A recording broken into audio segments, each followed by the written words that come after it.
សួស្តីបងប្អូនទាំងអស់គ្នាថ្ងៃនេះខ្ញុំនឹងនាំបងប្អូនទាំងអស់គ្នាមកស្គាល់ពីតារាស្រីល្បីៗទាំង10រូបជាមួយនឹងអាយុនិងកម្ពស់ពិតផងដែរ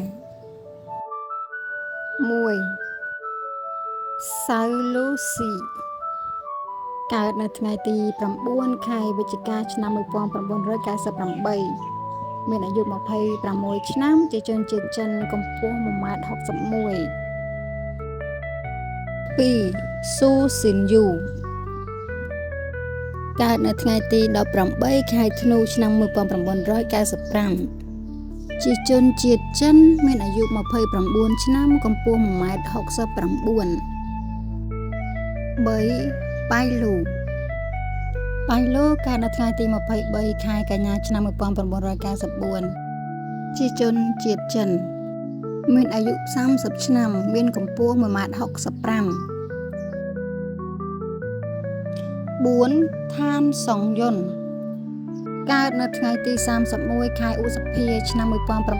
1990ជាជនជាតិចិនមានអាយុ35ឆ្នាំ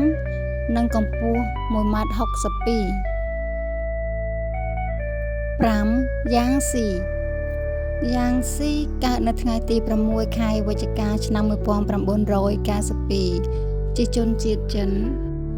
មានអាយុ32ឆ្នាំនិងកម្ពស់ 1.67 ម៉ែត្រ 6. យ៉ាងមីកើតនៅថ្ងៃទី12 ខែកញ្ញាឆ្នាំ1986ជាជនជាតិចិនមានអាយុ38ឆ្នាំមានកម្ពស់ 1.67 ម៉ែត្រ 7. ឌីលរ៉ាបា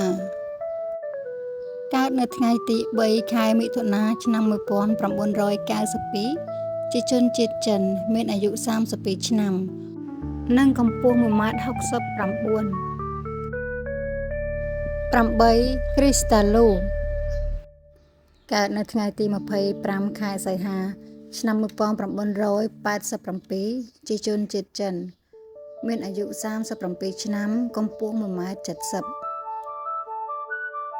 រ 9. សៅលីយីងកើតនៅថ្ងៃទី16 ខែតុលាឆ្នាំ1987ជាជនជាតិចិនមានអាយុ37ឆ្នាំកម្ពស់ 1.65 ម៉ែត្រ 10. ហ្វិនពីងពីងកើតនៅថ្ងៃទី16 ខែសីហាឆ្នាំ1981ជាជនជាតិចិនមានអាយុ43ឆ្នាំនិងកម្ពស់ 1.68 ម៉ែត្រ អរគុណបងប្អូនទាំងអស់គ្នាដែលបានចូលទស្សនាសូមជួយ Subscribe ដើម្បីទទួលបានព័ត៌មានថ្មីៗបន្តទៀតសូមអរគុណ